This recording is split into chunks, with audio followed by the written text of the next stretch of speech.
오늘은 배단위 여성 성가대의 찬양이었습니다.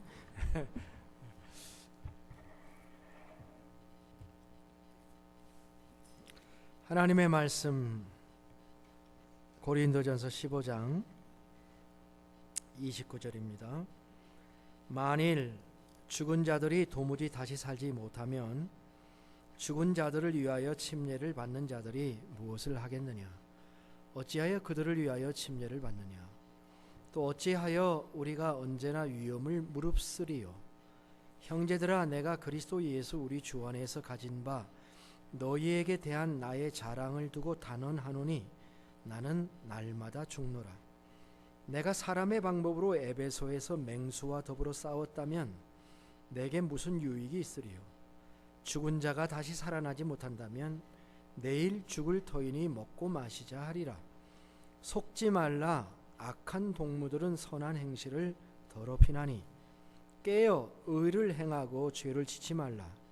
하나님을 알지 못하는 자가 있기로 내가 너희를 부끄럽게 하기 위하여 말하노라. 아멘. 아멘. 우리는 부활장의 한 가운데 있습니다. 고린도전서 15장이 부활장이죠. 복음은 아름다운 소식입니다. 예수님께서 우리의 죄의 형벌을 위하여 직접 담당하시기 위해서 죽으셨고 부활하셔서 우리가 의롭게 될 수 있는 믿음의 길을 열어놓으셨습니다. 그리고 찾아오셔서 자신의 부활은 자신의 부활만이 목적이 아니고 죽은 자의 부활을 위한 부활이라고 말씀하십니다. 부활은 예수 그리스도의 한 번의 부활 사건이 아니라 앞으로 일어날 구원의 전초전이라고 말씀을 하십니다. 복음으로 인해서 사망의 역사가 생명의 역사로 바뀌게 되었다고 이야기를 합니다. 아담의 범죄로 인해 죄가 세상에 들어오고 사망이 왔었지만 이제는 예수 그리스도의 부활로 말미암아 모든 사람이 생명을 얻게 된 것입니다. 아담은 자기가 살고 모든 사람을 죽음에 이르게 하였지만 주님은 자신이 죽으심과 부활로 말미암아 우리에게 생명을 임하게 해주신 것이죠. 이것이 복음입니다. 온 천하에게 큰 기쁨의 좋은 소식이 되는 복음이 바로 이것입니다. 제가 가끔 이야기를 했지만 저는 한국에서 그 취미생활을 하나 했을 때 뭘 했냐면은 돌을 줍는 취미생활을 잠깐 한 적이 있었습니다. 수석이라고 해요. 여러 종류의 돌을 줍습니다. 미국에 오면서 제가 그 돌을 가꿀 수가 없더라고요. 그래서 큰 돌은 다 주었는데 몇 개 적은 돌은 이민 가방에다 붙여가지고 저 박스를 붙일 때 그 속에 가지고 왔습니다. 제가 가지고 있는 돌 중에 이런 게 있습니다. 석중석이라는 돌이 있어요. 돌 속에 돌이 있다는 거죠. 제가 보여드릴까요?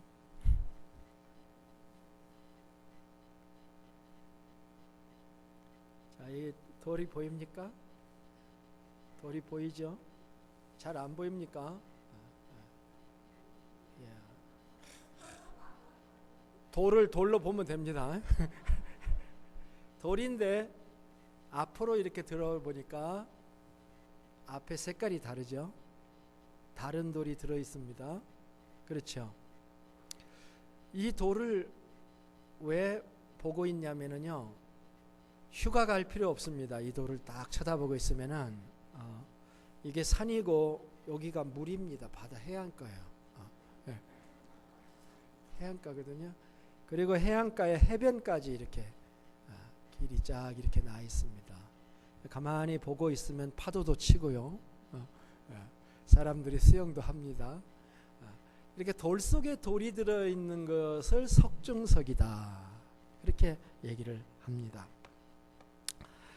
저는 이 부활장 속에 석중석을 발견했습니다. 돌 속에 돌이 들어있는 것처럼 부활장이 다 복음이고 귀한 보석이지만은 그 속에 딱 박혀 있는 그 하나의 말씀, 바울의 신앙 고백이고 자기의 신앙을 적용한 말씀을 발견. 그 말씀이 오늘 전하려고 하는 나는 날마다 죽노라는 말입니다. 한번 따라서 해보실까요? 나는 날마다 사노라. 죽지 않고 사노라, 그 얘기인데 따라하기 싫어하시는 거 보니까 참 의욕들이 있으십니다. 죽고자 하는 의욕들. 나는 날마다 죽노라는 말이에요. 복음을 믿는 바울의 삶의 방향과 철학이 되는 귀한 말씀이에요. 이 말씀을, 이 선언과 본문의 말씀을 중심으로 몇 가지를 나눠보려고 합니다.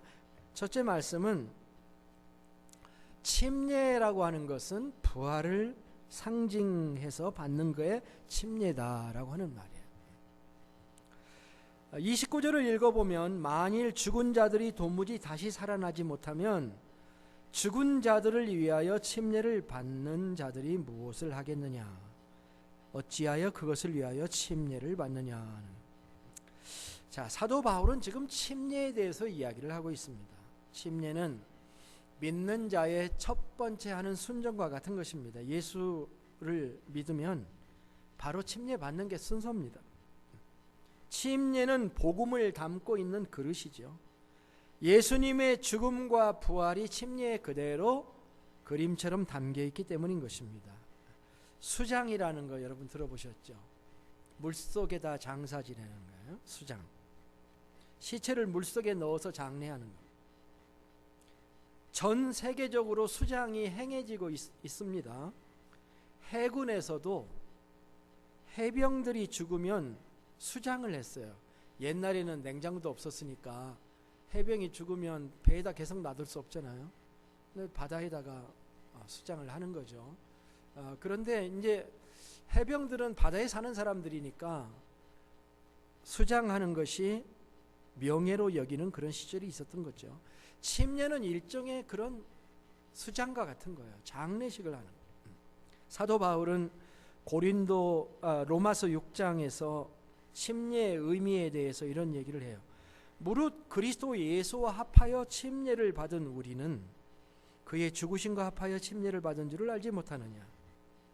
그러므로 우리가 그의 죽으심과 합하여 침례를 받음으로 그와 함께 장사되었나니 이는 아버지의 영광으로 말미암아 그리스도를 죽은 자 가운데서 살리신과 같이 우리도 또한 새 생명 가운데서 행하게 하려 함이라. 만일 우리가 그의 죽으심과 같은 모양으로 연합한 자가 되었으면 또한 그의 부활과 같은 모양으로 연합한 자도 되리라. 아멘. 하나님의 말씀을 제가 인용할 때는 아멘을 하시는 게 좋죠, 그죠? 그렇습니다. 복음은요, 예수님을 처음 믿을 때만 필요한 게 아닙니다. 우리의 신앙생활 전반에 걸쳐서 필요한 거예요. 기독교의 2대 예식이라고 말할 수 있는 성만찬 예식 속에도 침례식 속에도 복음이 그대로 담겨져 있는 거잖아요. 바울은 묻고 있는 거예요. 예수님의 부활이 없다면 침례식은 왜 하느냐 이거예요.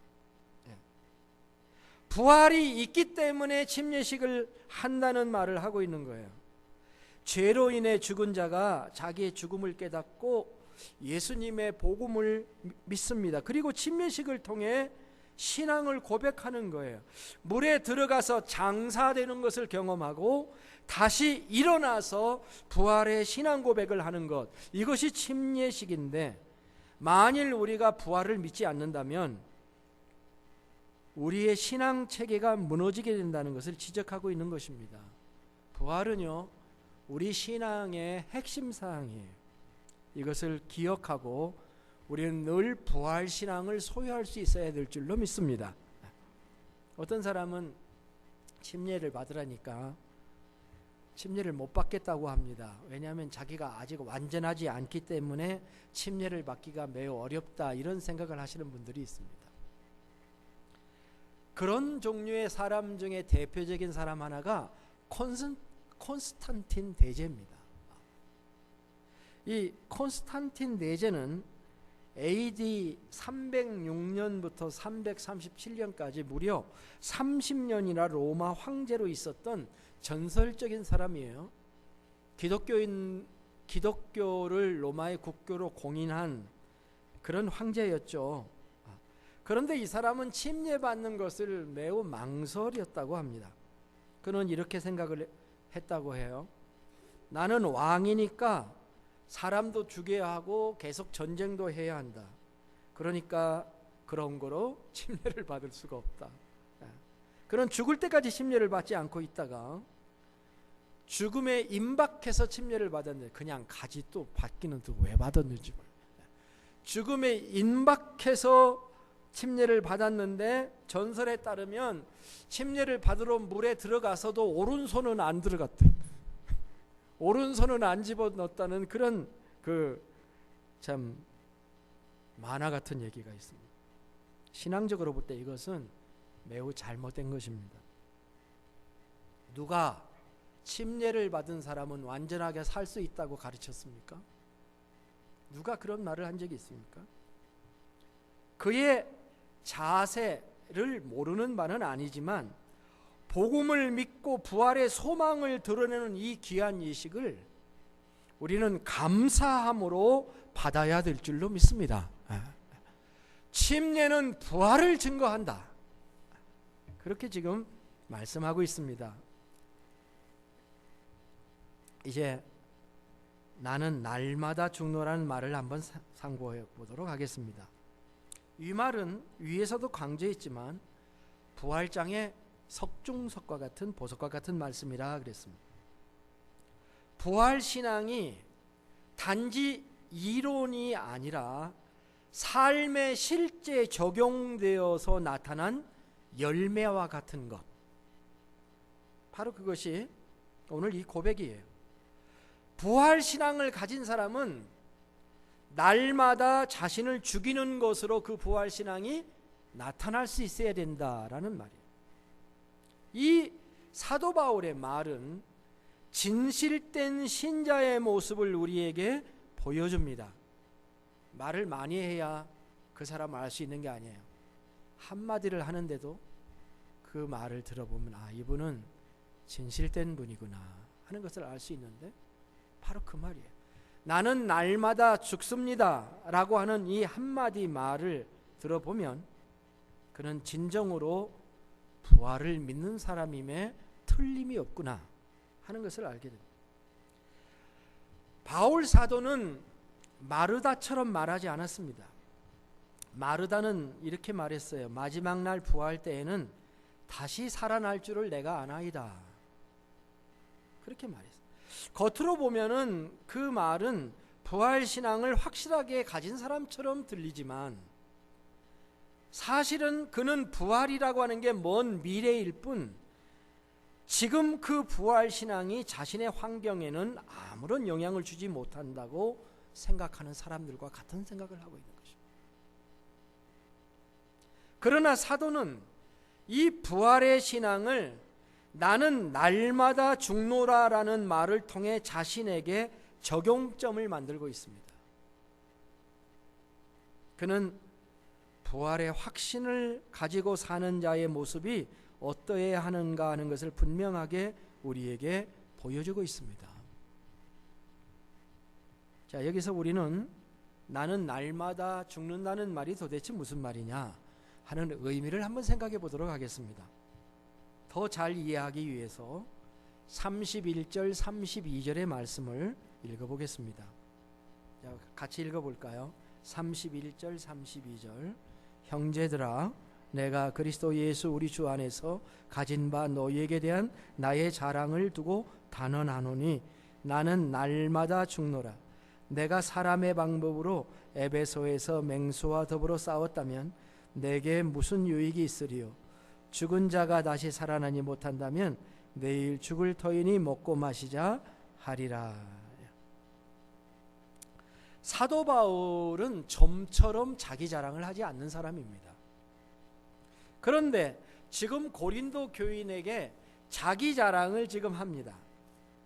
그런데 그 자기 자랑의 내용이 뭐냐면 나는 날마다 죽는다 라고 하는 자기 자랑을 하고 있습니다. 놀랄 일이죠. 사도 바울이 궁금해집니다. 도대체 날마다 어떻게 죽는다는 건가? 옛날에 할머니 할아버지들이 그러셨죠. 아침에 일어나면 나 어젯밤에 죽었다가 오늘 아침에 다시 살아났어.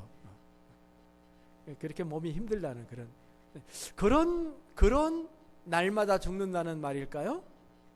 아니죠. 아닙니다.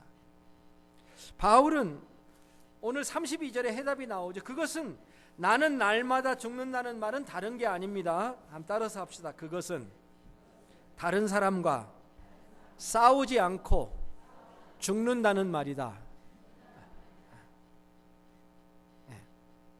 그는 에베소에서 일어난 이야기를 합니다. 바울은 에베소에서 맹수와 싸우지 않았다는 이야기를 합니다. 갑자기 맹수가 나옵니다. 에베소에 사파리가 있었던가요? 에베소에 사파리가 있는 게 아니었고 동물원 이야기에 대한 얘기가 아니고 사람에 대한 얘기죠.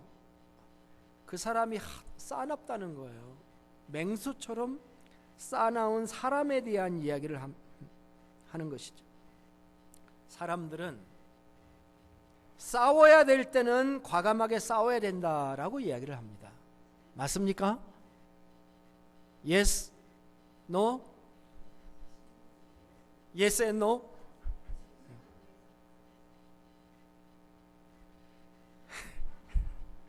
여기도 맹수가 좀 있겠어요.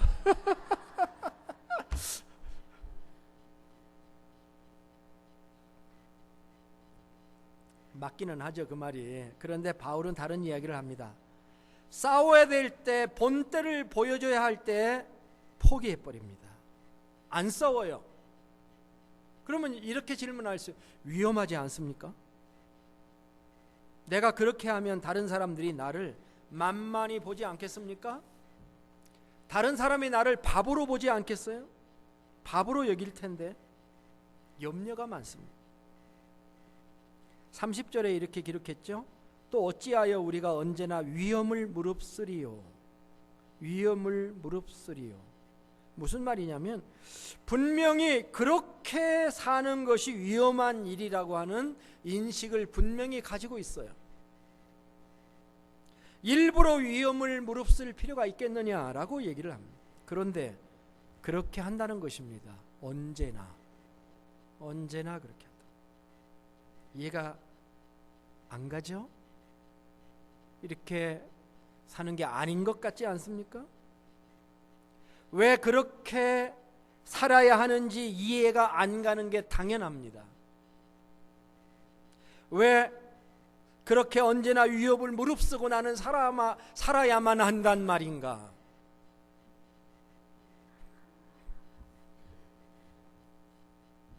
그럴런지도 모르겠어요.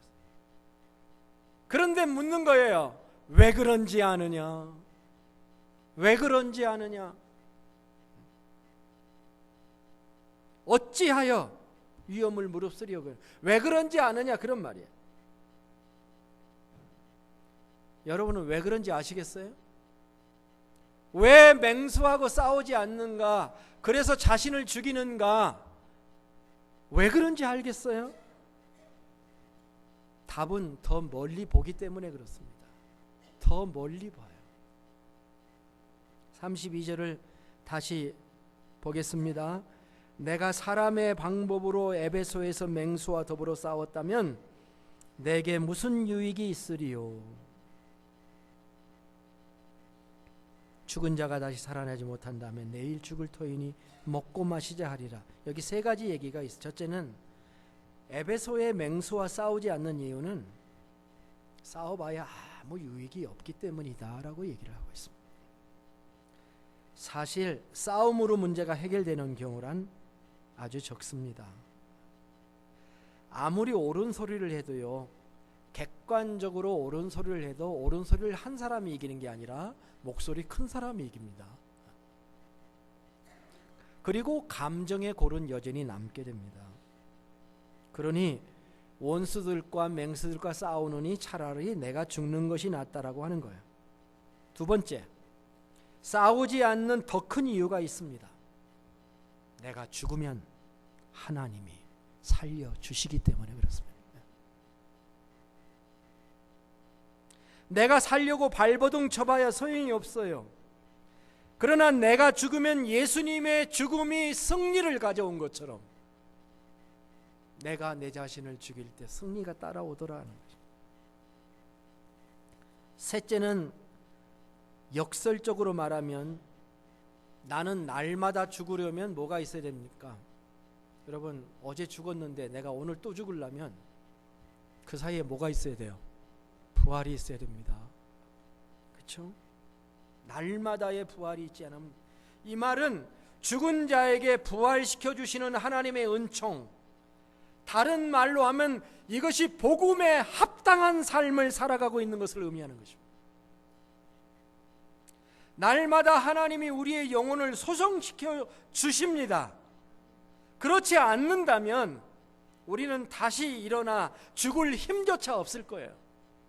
그러나 하나님의 은혜로 회복의 역사가 나타나고 다시 날마다 죽을 수 있는 힘을 주시는 분이 계시니 우리는 그것을 부활의 은총이라고 말할 수가 있는 것입니다. 하여튼 나는 날마다 죽는다는 이 말씀은 정말 고린도전서 15장의 석중석이에요. 보석 중의 보석입니다. 주님은 한 번 죽으셨는데 바울은 자신은 날마다 죽는다고 했습니다. 그만큼 부활에 대한 확고한 믿음이 있었다는 겁니다. 여러분, 내가 참고 내가 손해보는 게 그렇게 억울합니까? 부활이 있는데,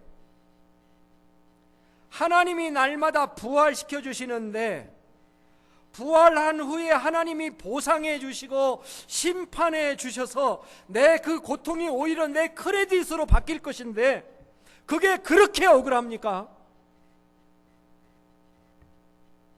정말 부활을 믿는 사람들입니까? 이 세상만 보고 계신 거 아닙니까? 부활 신앙은 단지 립 서비스 아닌가요? 말만 그렇게 하는 거 아닌가요? 우리 자신을 돌아보지 않을 수가 없는 것입니다. 오늘의 마지막 말씀은 속지 말고 살아라 하는 말씀이에요. 33절과 4절에서 이렇게 이야기를 합니다. 같이 읽어보겠습니다.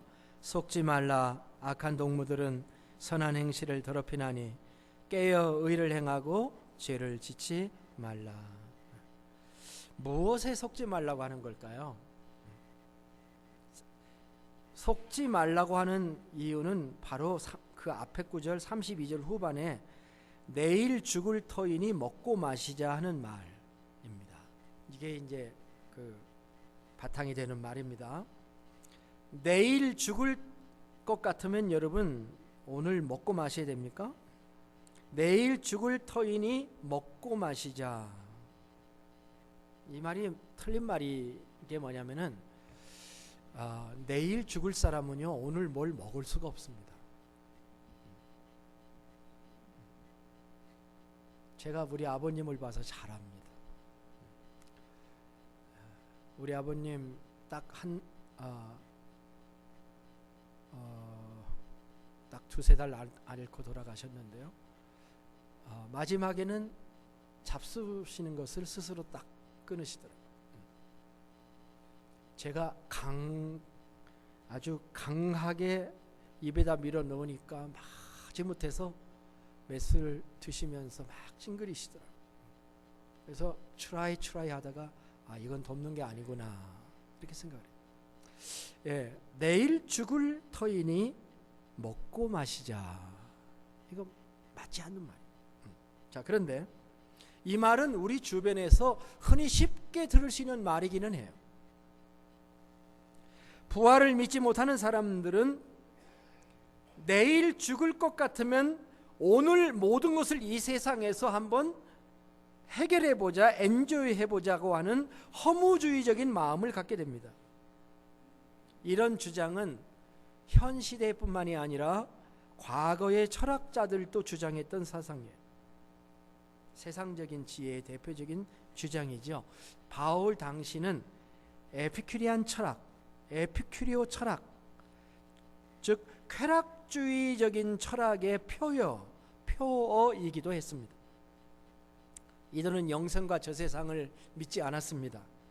그러니 그들에게 남는 것은 현실 세계뿐인데 죽음이 앞에 있다면 먹고 마시자는 쾌락주의밖에는 다른 대안이 없었던 것입니다.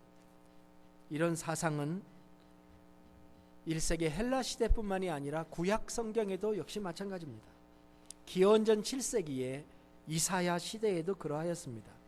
이사야 22장에 보면 그날에 주 만군의 여호와께서 명령하사 통곡하며 애곡하며 머리털을 뜯으며 굵은 배를 띠라 하셨거늘 너희가 기뻐하며 즐거워하며 소를 죽이고 양을 잡아 고기를 먹고 포도주를 마시면서 내일 죽으리니 먹고 마시자 하는도다.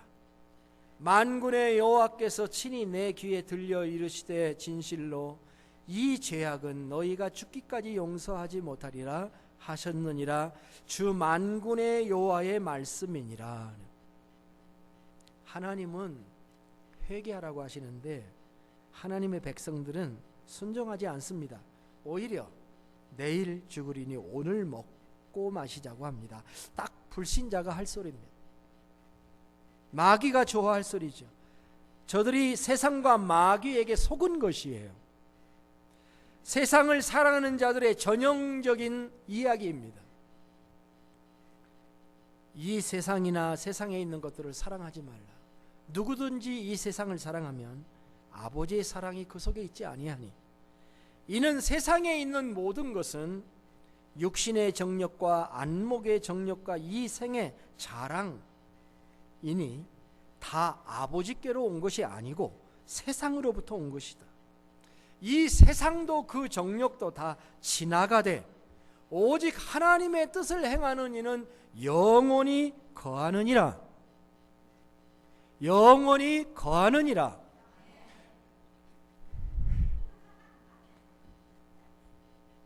제 말에 아멘하라는 게 아니에요. 하나님의 말씀에 아멘하라는 거예요. 그죠? 금방 여러분이 아멘한 건 제 말에 아멘한 거예요.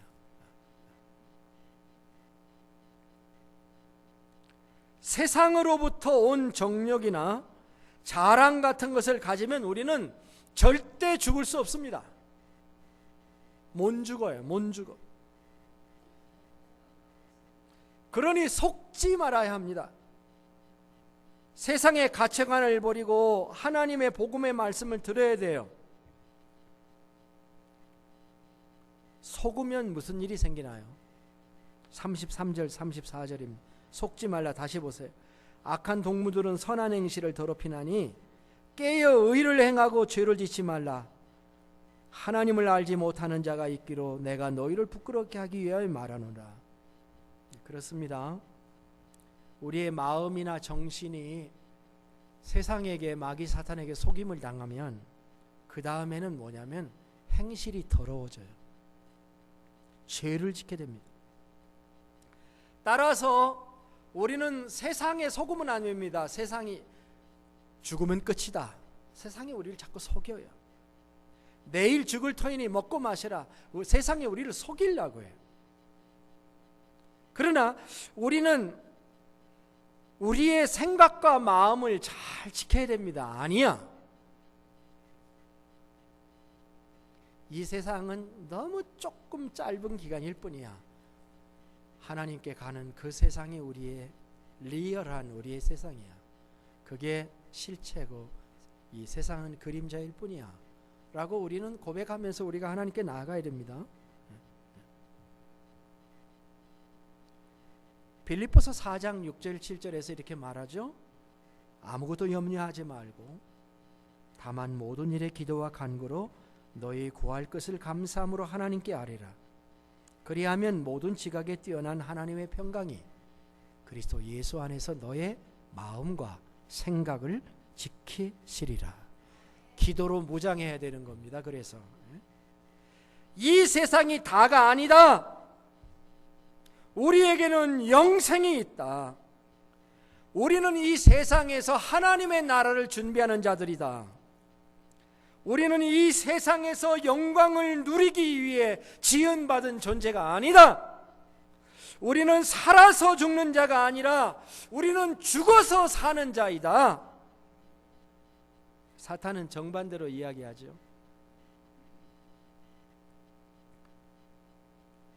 다른 사람에게 지는 내가 바보다. 여기서 지면 네가 끝이다. 여기서 밀리지 말고 끝까지 싸워라. 이 세상이 다다.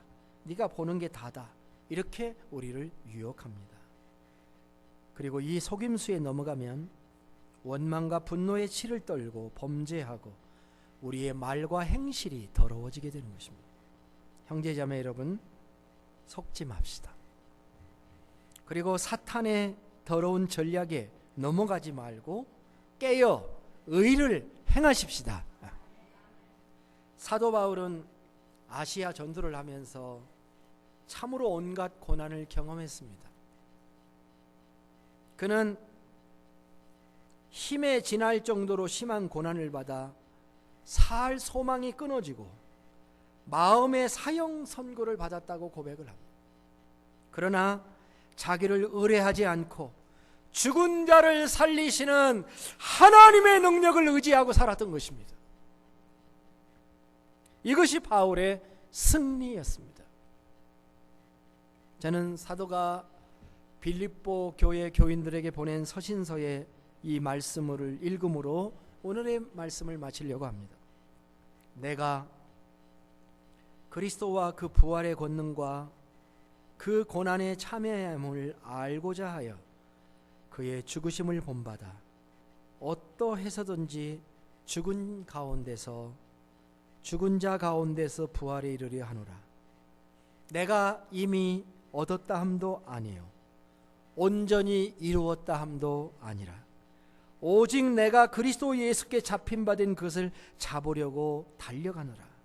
형제들아, 나는 아직 내가 잡은 줄로 여기지 아니하고 오직 한 일, 즉 뒤에 있는 것은 잊어버리고 앞에 있는 것을 잡으려고 표대를 향하여 그리스도 예수 안에서 하나님이 위에서 부르신 부름의 상을 위하여 달려가노라. 말씀을 맺겠습니다. 주님, 우리로 부활신앙으로 살게 해주시고 그 부활신앙 때문에 날마다 죽게 해 주시옵소서. 하루만 죽는 걸 그만두면요 난리가 납니다. 우리의 영혼에 난리가 나요. 날마다 한 달 전에 죽었지요? 됐지요가 아니라 나는 오늘 날마다 죽노라. 이렇게 고백하면서 지금의 내 모습, 내 환경만 보지 않고 영원한 미래를 바라다 보면서 날마다 죽을 줄 아는 부활신앙을 가진 하나님의 사람들이 되시기를 주의 이름으로 축복합니다. 다 같이 일어나셔서 찬송가 448장을 부르시겠습니다.